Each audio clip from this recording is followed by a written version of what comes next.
We are here today in the wonderful sunny city of Peterborough, which is the home of the Progressive Training Academy, and we are going to be speaking to people here on the street about their views on property. Let's dive right in.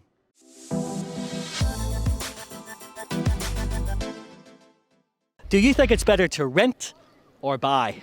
In this economy, if you have a better job, then maybe buying a property, but if you don't, then renting. I'd buy one, but I need to have a good paying job and to have some savings.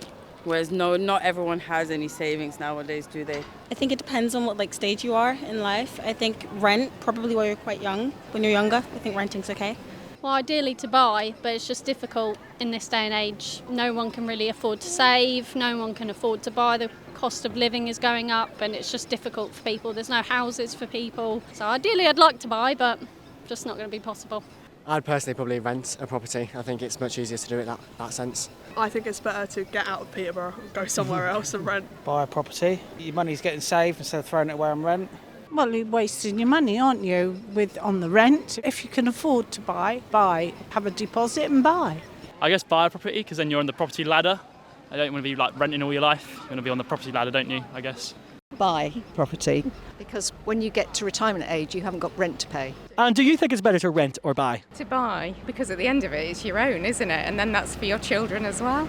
Buy a property if you can afford it. If you're going to pay the rent all the way, you got nothing in the end of the day. If you can afford a house like I did, pay your mortgage, work hard, it's okay. Because it's going to be down the line over 25 years. It's your house, am I right or not? Probably buy a property. I think just because you've got a place of your own. Renting, you've got to rely on other people, paying the rent on time and other stuff. So I think it's better to have it on, buy your own property. I don't think the answer to that is simple. Maybe in the long term, buying is better, but depending on where you are, maybe renting might just be what you need at the time. So it depends on several factors. Buy property because it gets your way on the ladder and you can then own your own buildings and eventually you'll be able to rent it to other people for more income and stuff. So we've spoken to a lot of people today to find out whether they prefer to buy property or rent property. And the answer, like so many things in property, is it depends. If you're looking to stay in a place for about 5 years or less,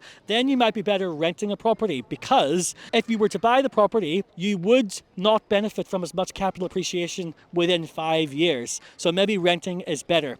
However, if you're going to be staying in a place for more than 5 years, you can potentially benefit from capital appreciation over time, and it can become a really good investment. So a good general rule of thumb: less than 5 years, rent; more than 5 years, buy. If you want to become successful in property and change your life, comment property below and we'll send you a link to attend our multiple streams of property income event. Now, back to the video. Property or stocks and shares? Probably stocks and shares. I'd probably invest in that. I think maybe stocks and shares. You can buy whatever you want and also you can leave whatever you want. I think invest in property. It's more stable. Property. I bought in my 20s and my property's gone up a lot since then. I'm a fan of stocks, so I'll go for stocks. Property is always going to be there. It's always going to be an investment and the prices just go up and up. So I'd say property. Property. Property, probably. Shares go up and down, and property doesn't lose its value, probably, but more likely goes up than shares, I feel.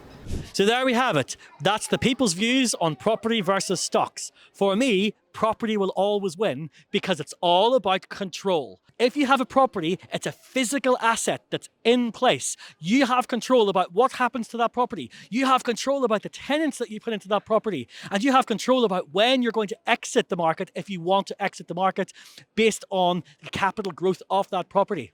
For stocks and shares, you are not in control. You don't know if Elon Musk is going to fall out with President Trump and your shares are going to plummet. You are not in control of that. So you want to be in property.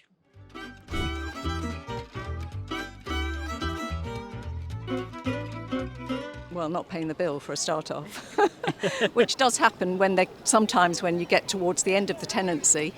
And they stop paying for the last couple of months, knowing full well that by the time you've taken them to court, they'll have gone. Some people are too demanding, they want this, they want that, changes, always coming at you for repairs or corrections and all of that. So that can be a bother.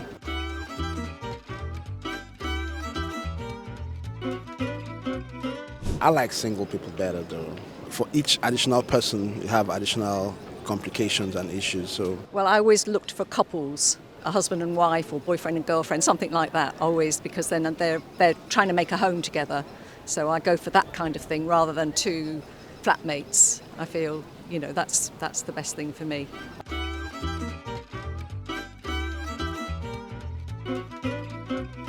A landlord who does not respond when I have a complaint.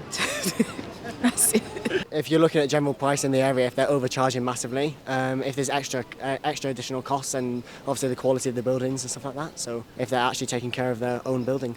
When they refuse to do little maintenance things, like if you have a leaky tap or something, just fix it. I'd say the state of the property. There's a lot of landlords looking to cut corners and get away with things that maybe aren't necessarily things that people want to pay private renting for. So the state of the property, how it's kept, how they treat you if you report any sort of maintenance issues or things like that. That's a big thing for me personally. When they say they will fix something, but they don't. When they said they will come over to check something out, but they don't. Mold, when they say they will fix the mold issues or whatever. Empty promises, yes, that's right, empty promises. You would look around the property first and see how it is, wouldn't you? You wouldn't rent, would you, if it was all in terrible condition, etc., etc. You don't want them to be unresponsive and stuff. You want to make sure, say if you message them and be there's a problem with this, then you don't want them just to flank you, do you? One that doesn't have good communication, or one that refuses to take accountability on what the issues are within their own properties and stuff like that.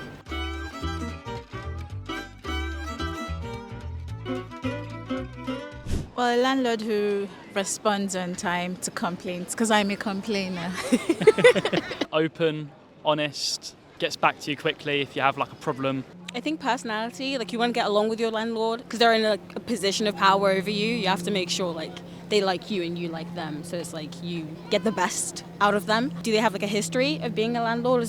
Are you their first tenant, or have they been a landlord for a long time? Make sure you are settled in and welcome. Make sure everything is working within wherever you're renting, and obviously just consistent checkups, I think, really. Feeling like you can have quiet enjoyment, which you're entitled to, which I don't feel like I get. I get inspected every 3 months, 6 months. It's a lot.